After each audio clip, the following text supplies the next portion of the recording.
Okay, ఇవాళ మనము class 9 నుంచి మోషన్ చాప్టర్ గురించి నేర్చుకుందాం. ఇది చాప్టర్ 2 మన క్లాస్లో. ఇక్కడ అన్ని టాపిక్స్ నేను రాశాను, కానీ ఇందులో ఒక్కొక్క టాపిక్ని వరుసగా స్టడీ చేద్దాం. ఫస్ట్ మనము ఓన్లీ ఇందులో మనకి ఫస్ట్ టాపిక్ని స్టడీ చేద్దాం. మోషన్ చాప్టర్లో మనము ఇప్పుడు స్టడీ చేసేది only motion is related. So motion అంటే ఏంటంటే ఒక ఆబ్జెక్ట్ దాని పొజిషన్ని చేంజ్ చేసుకుంటూ ఒక ప్లేస్ నుంచి ఇంకో ప్లేస్కి మూవ్ అవుతే దాన్ని the body set to be in motion. ఇప్పుడు నేను ఇలా నిలబడి ఉన్నాను కదా, I'm at rest, I'm at rest, రెస్ట్లో ఉన్నాను లేను, ఎందుకంటే ఎర్త్ మూవ్ అవుతుంది కానీ ఇది ఎక్స్పీరియన్స్ కావట్లా. నేను మూవ్ అవుతున్నట్టు ఎక్స్పీరియన్స్ కావట్లా. ఒక చోట నుంచి ఇంకో ప్లేస్కి నేను మూవ్ అవుతున్నాను అంటే నేను ఇలా రొటేట్ అవుతూ వెళ్తాను, కానీ ఆ ఎక్స్పీరియన్స్ అవట్లా. నేను మూవ్ అవుతున్నాను. మన గోడలు ఉన్నాయి, చుట్టూరు గోడలు ఉన్నాయి. ఏమైనా అడిగితే స్టేట్ ఆఫ్ రెస్ట్లో ఉన్నాయి, మనం అబ్జర్వ్ చేస్తుంటే, కానీ అవి కూడా మూవ్ అవుతున్నాయి మనతో పాటు. బెస్ట్ ఎగ్జాంపుల్ మన బర్డ్స్ ఉన్నాయి, మూవ్ అవుతూ ఉంటాయి. మనం చూస్తుంటే అది మూవ్ అవుతున్నట్టు కనపడుతుంది, అవునా కదా? ఒక బాల్ త్రో చేస్తాం, మూవ్ అవుతున్నట్టు కనపడుతుంది. మీరు కనపడుతున్నట్టు మీరు కరెక్ట్గా అబ్జర్వ్ చేయండి. ఫర్ ఎగ్జాంపుల్ ఇదే బోర్డు ఉంది, ఇదే బోర్డు ఉంది. నేను ఇటు సైడ్ నుంచి ఇలా మూవ్ అవుతున్నాను కదా, బోర్డు ఏ సైడ్ ఉంది? నేను ఇలా వాక్ చేస్తున్నప్పుడు ఏ సైడ్ ఉంది? ఇది హ్యాండ్, రైట్ హ్యాండ్ సైడ్ ఉంది. సరే, ఓకే, మీరు అందరూ చూసారు, ఇట్స్ కరెక్ట్. మరి నేను ఇలా వెళ్తున్నాను, నువ్వు అబ్జర్వ్ చేస్తే నీకు ఎలా ఉంది? లెఫ్ట్ హ్యాండ్ సైడ్ ఉంది.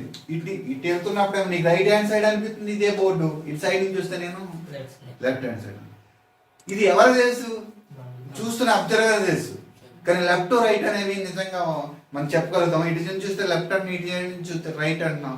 నీ ఫినామినా రాంగ్ కదా. మరి బోర్డు అక్కడే ఉంది. ఇది ఎందుకు జరుగుతుంది? ఇది ఎందుకు జరుగుతుంది? అది చాలా ఇంపార్టెంట్. మన మోషన్లో మూవ్ అవుతున్న ఒక ప్లేస్ నుంచి ఇంకో ప్లేస్కి మనం మూవ్ అవుతున్నప్పుడు దాని డిఫరెన్స్ని, దాన్ని రిలేటివిటీ అంటే మోషన్ అనేది ఒక టూ టర్మ్స్ మధ్య బ్యాలెన్సింగ్. ఫర్ ఎగ్జాంపుల్ నేను ఇక్కడ ఉన్నాను, okay, exactly 12 o'clock, exactly opposite, మనకి ఎర్త్కి ఆపోజిట్లో ఎగ్జాక్ట్లీ ఆపోజిట్ ఏముందో తెలుసా మీకు? న్యూయార్క్ ఉంటుంది. ఎగ్జాక్ట్లీ ఇప్పుడు నైట్ ఇక్కడ. ఇప్పుడు మనకు ఎగ్జాక్ట్లీ పగలు కదా, ఎగ్జాక్ట్లీ వాళ్ళకి నైట్. మనకి డే టైం అవుతే వాళ్ళకి నైట్ టైం అయింది. ఎందుకని? సేమ్ టైంలో ఉన్నాం కదా. అక్కడ ఉన్న పెర్సన్కి అది నైట్, ఇక్కడ ఉన్న పెర్సన్కి ఓకే, ఇది okay. Next, sun rises in the east, sun set in the west. మరి రెండు జరుగుతున్నాయి కదా. మరి ఒరిజినల్గా ఎవరు మూవ్ అవుతున్నారు? ఎర్త్ మూవ్ అవుతుంది, కానీ ఇది సన్ మూవ్ అవుతున్నట్టు కనుక ఈ సైడ్ నుంచి సైడ్ అవుతుంది, బికాస్ ఆఫ్ రిలేటివిటీ. సరే, ఇలాంటి ఎగ్జాంపుల్స్ మనం జనరల్ లైఫ్లో చాలా చూస్తూ ఉంటాం. ఎలా అంటే మనం ఒక చోట నుంచి ఒక చోటికి మూవ్ అవుతూ ఉంటాం కనుక వీఆర్ ఇన్ మోషన్. మరి ట్రైన్స్ ఒక ప్లేస్ నుంచి ఇంకో ప్లేస్కి ట్రావెల్ అవుతూ ఉంటాయి. అలాగే కాకుండా మన సన్ చుట్టూరు ఎర్త్ అనేది ఒక పర్టికులర్ ఆర్బిట్లో మూవ్ అవుతూ ఉంటారు. At the same time earth rotates its own axis, దాని చుట్టూరు తిరుగుతూ ఉంటారు కనుక so earth is in rotatory motion. Rotatory మోషన్లో కూడా ఉందనుకుంటాం. అలాగే ఈ ఎగ్జాంపుల్స్ అన్నీ ఆధారంగా చేసుకుని మోషన్ ఈజ్ రిలేటివ్ అని చెప్పడానికి ట్రై చేస్తాం. ఇక్కడ మన టెక్స్ట్ బుక్లో ఇచ్చిన ఫస్ట్ పేరాన్ని మనం ఒకసారి స్టడీ చేద్దాం. నేను ఏం చెప్పాను అదే ఉంటుంది, ఒకసారి చూడండి. We are familiar in the idea of motion. Motion మీద ఒక ఐడియా ఆల్రెడీ ఉంది. ఏంటది? We seen several examples of motion around our, like motion of people. The next one, vehicles and trains and aeroplanes. birds are flying because they are moving one place to other place. There is said to be a motion. The next raindrops. Rain ఇలా drop కింద పడుతున్నాడు కూడా one type of motion. అంటే motions చాలా types ఉంటాయి. Vibrating motion ఉంటుంది, oscillatory motion ఉంటుంది, rotatory motion ఉంటుంది. ఒక బాడీ స్ట్రైట్ లైన్లో కూడా మూవ్ అవుతూ ఉంటుంది. So next object through in to the air. ఒక ఆబ్జెక్ట్ని ఎయిర్లోకి త్రూ చేస్తే it's move from one place to other place. Okay, so మనకి సన్ రైజెస్ కానీ సన్ సెట్ కానీ జరుగుతూ ఉంటుంది. అంటే ఈస్ట్లో రైజ్ అవుతూ ఉంటుంది, వెస్ట్లో సన్ సెట్ అవుతూ ఉంటుంది బికాజ్ ఆఫ్ మోషన్ ఆఫ్. కానీ మనం మూవ్ అవుతున్నట్టు తెలియదు, కానీ సన్ మూవ్ అవుతున్నట్టు కనపడుతుంది. ఈస్ట్ నుంచి వెస్ట్కి వెళ్తున్నట్టు మనకు కనపడుతుంది. ఏమో రైట్ అమ్మా?